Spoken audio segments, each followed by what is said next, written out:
I've been practicing it for many years. The following is a debate that I had.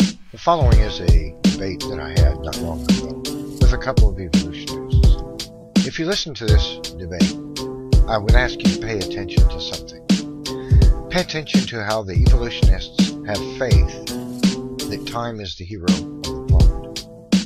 And though we don't need scientific evidence for the structural design change of organisms, evolution must be true. They can't offer a mechanism, and they think that given enough time, this will cause evolution. The cosmetic changes organisms experience is going to somehow become macroevolutionary change, which is of course absurd. But this is what evolutionists they believe, or so they say. They put forth this kind of thing because there is no real evidence for evolution, and all they're left with is cosmetic changes that organisms experience, such as changes to color, size, shape, and pattern. But no number of such changes can cause evolution.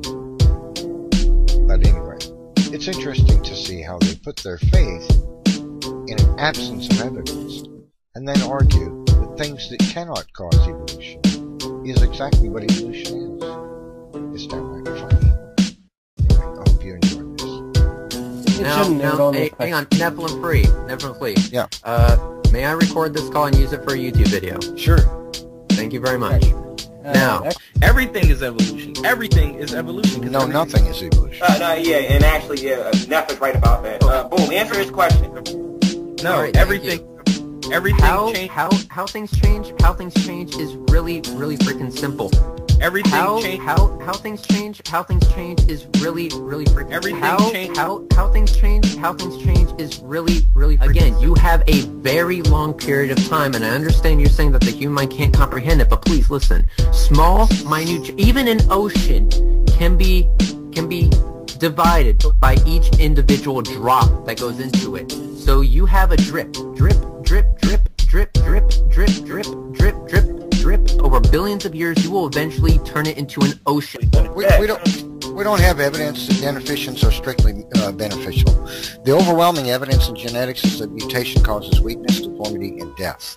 Now, there are a couple of known mutations that have given a benefit, but the problem is they also give a negative at the same time. So, such as sickle cell anemia. Oh, you can't get this disease anymore. Great, now you got another disease.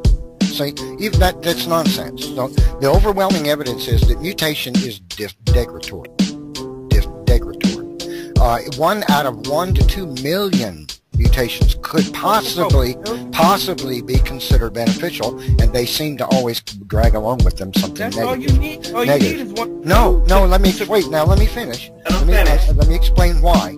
Because let's say you have one mutation occur that brings a benefit, but like I've said, it also brings something negative with it. So it's firstly, it brings something negative. Secondly, if you had one beneficial mutation out of 1 million that produced something degradatory, you're going down. You're trying to walk up a hill by taking 2 steps back and 1 step forward. You understand? The degradatory effect of mutation is accruing vastly faster, orders of magnitude faster than any imagined benefit to be had from mutation. Now, I also heard this false statement.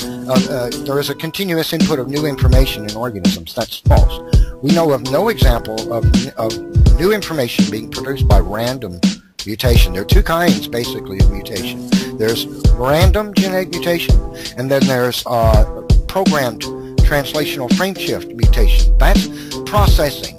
That's by design. The organism says, I'm going to modify this information to produce a new enzyme to combat nylon. That's intelligent design.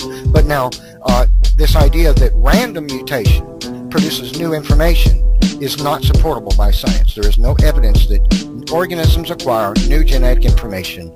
Instead, mutations destroy information. Okay. Now, somebody mentioned organisms, living fossils. These are powerful evidence against the evolution theory because evolutionists claim that the base mechanism for evolution is random genetic mutations acted upon by natural selection. 2 problems here. First, mutation, natural selection cannot select for individual mutations. It selects entire mutants. And you have, recent genetics information shows that you have about 100 more mutations in your genome than your parents did. And your parents had 100 more mutations in their genome than their parents.